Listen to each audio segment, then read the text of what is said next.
तर आज आपण केळी प्लॉटवर आलो आहे.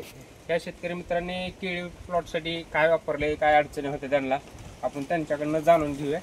नमस्कार. आपलं नमस्कार, मी रोहित राजमाने, राहणार टाकळी, तालुका माढा, जिल्हा सोलापूर. बरं, आपण केळी लागवड केल्यानंतर एक महिना 15 दिवसाच्या अंतराने केळीची वाढ होण्यासाठी काय वापरलं होते? ग्रोथ प्लस वापरला आपण सुरुवातीला. बरं, ग्रोथ प्लस वापरल्यानंतर तुम्हाला रिझल्ट कसा वाटला?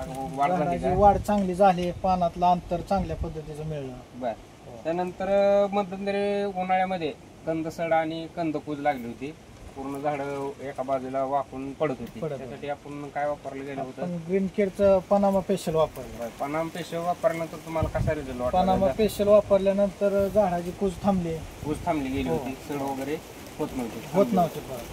त्यानंतर काही मुळे बंद पडत होती वारंवार, आपटेक होत नव्हतं, पानाचा असा बंच होत होता. त्यासाठी आपण काही वापरले गेले?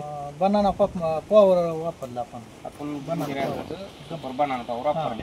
आणि वापरानंतर तुम्हाला कसा वापर रिझल्ट वाटला? चांगली झाडाची वाढ झाली, पानातलं अंतर चांगलं मिळलं. आता एक 8-10 दिवसापूर्वी तुम्ही काय वापरले? बुंदा स्पेशल वापरले. बुंदा स्पेशलचा रिझल्ट कसा वाटतोय तुम्हाला? चांगल्या पद्धतीचा वापरल्यानंतर हे असे काय बुंदा मोठा झाला तर जाणवायला लागलं. पानातलं अंतर हे पानं फाटायला लागले. चांगल्या पद्धतीचा रिझल्ट मिळाला नाही. एकंदर सर्व ग्रीन केअरचे प्रोडक्ट वापरता तुम्ही चांगल्या पद्धतीचा रिझल्ट चांगली अडचणी काय अडचण नाही आली तुम्हाला? ठीक आहे. इथून पुढे बाकीचे साठी वगैरे काय सगळं प्रोडक्ट वापरणार आहे आपण. थँक्यू, धन्यवाद.